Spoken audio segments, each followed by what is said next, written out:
আসসালামু আলাইকুম। আজকে পবিত্র জুম্মার দিন। আমি আর আমার বন্ধু যাচ্ছি আমরা মসজিদে নামাজ পড়ার জন্য। দোকান থেকে আমরা বের হইলাম। কত সুন্দর একটা দৃশ্য। দোকানের পিছনেই একটা আঙ্গুর গাছ, এই একটা ফুল গাছ। এই তো অনেক রৌদ্র উজ্জ্বল ছিল দিনটা। একটু বেশ গরমও ছিল। তো আমাদের এইখান থেকে বেশি দূর না, দোকান থেকে 5 মিনিটের পথ, তাই আমরা পায়ে হেঁটেই যাচ্ছি। গাড়ির প্রয়োজন নাই এইখানে। সাউথ আফ্রিকার সব থেকে সুন্দরতম যে টেবিল মাউন্টেনের নিচেই থাকি আমরা, পাশেই থাকি আমরা। তো দেখতে থাকেন। বাড়িগুলা সবগুলো ইউরোপিয়ান সিস্টেমের বাড়িগুলা, এর জন্য দেখাইতেছি বাড়িগুলা। এই তো এই রাস্তার সামনেই, একটু সামনেই একটা পার্ক আছে, যে পার্কে আমরা মাঝে মধ্যে আসি হাঁটাহাঁটি করতে বিকেলবেলা।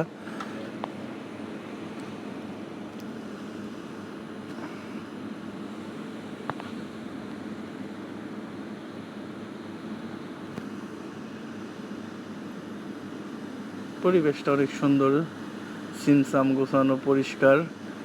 মানুষজন নাই, কোনো গ্যাদারিং নাই। এই তো সুন্দর একটা প্লেস, কোনো মানুষজন নাই, কেউই নাই দুপুর সময়, এর জন্য হয়তোবা।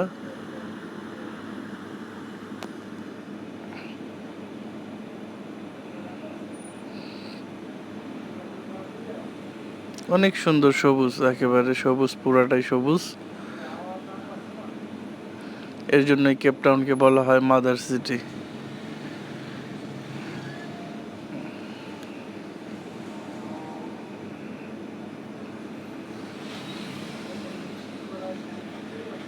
কত সুন্দর করে এলোমেলো না, সুন্দর করে গোছালো গাড়িগুলো পার্কিং করা। আমাদের দেশে তো থাকি এলোমেলো গাড়ি। এই তো একটা কাঠগোলাপ গাছ, এই ফুলের ঘ্রাণগুলো আমার অনেক পছন্দ। সাউথ আফ্রিকার রাস্তাঘাটে আশেপাশেই দেখতে পাওয়া যায় এরকম গাছগুলা। ফুলগুলা ফুটে রয়েছে, মনে হয় 12 মাস কালই ফুলগুলা ফুটে থাকে। সব সময় গাছের দিকে তাকাইলে দেখা যায় যে কাঠগোলাপ ফুটে আছে।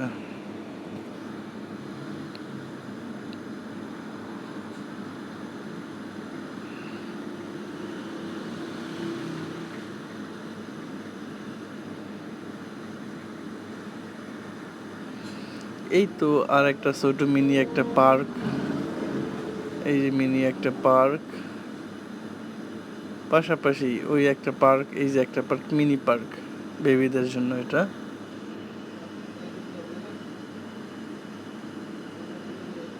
কত সুন্দর, পরিষ্কার পরিচ্ছন্ন, কোনো একটা প্লাস্টিক, কোনো একটা কিছুই নেই।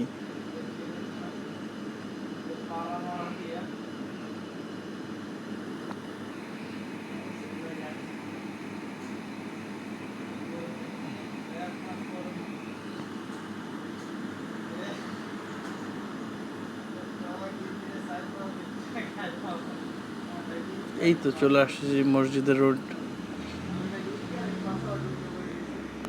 মসজিদের রোড এইটা, ওই যে দেখা যাইতেছে হলুদ একটা দোকান, ওইটা আমাদের এক বাংলাদেশি ভাইয়ের দোকান।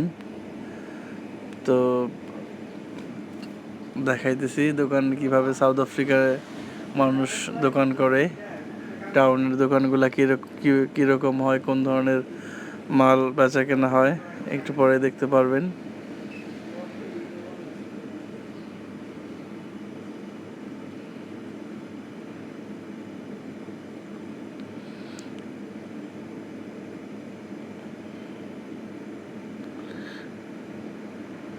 এই তো চলে আসছি প্রায় দোকানের কাছে।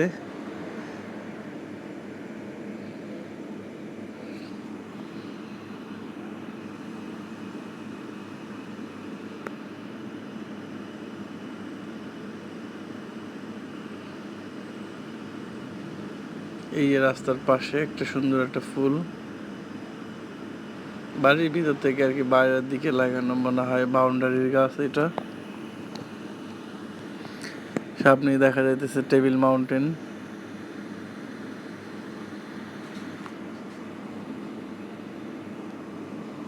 এই তো আমাদের শামিন, আফ্রিকান কাস্টমার, কালো কাস্টমার।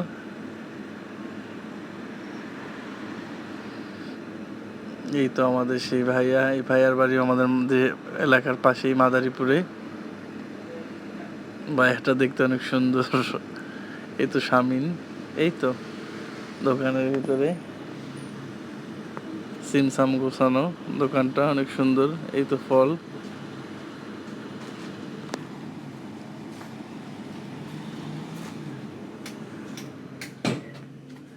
এই তো দোকান থেকে বের হইলাম এখন। একটু সামনে 1 মিনিট পরেই মসজিদের যে রোড, ওই রোডটা।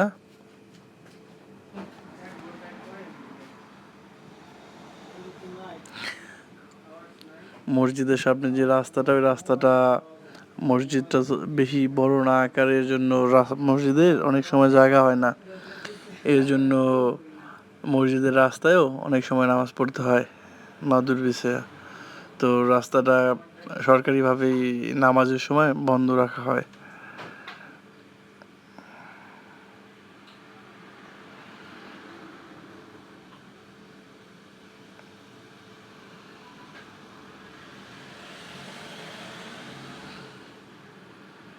দেখেন এই রাস্তাটা ক্লোজ, একবারে গুগল ম্যাপেও দেখাবে রাস্তাটা এই সময় ক্লোজ। আমরা সবাই যাইতেছি, এই যে দেখাশোনা করতেছে।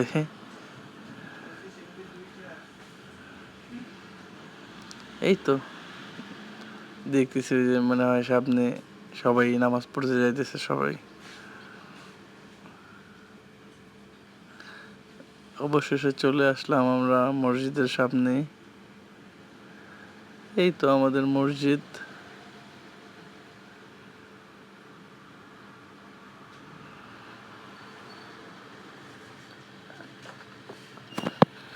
মসজিদে আমরা যাইতে যাইতে একটু দেরি হয়ে গেছে, এর জন্য বাইরেও মানুষ বসছে মসজিদের বাইরে।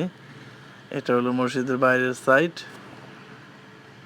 তো আমরা জায়গা না পেয়ে ভিতরে ঢুকলাম। সবাই বাইরে অপেক্ষা করতেছে, হয়তো ভিতরে জায়গা আছে ভাবতেছে।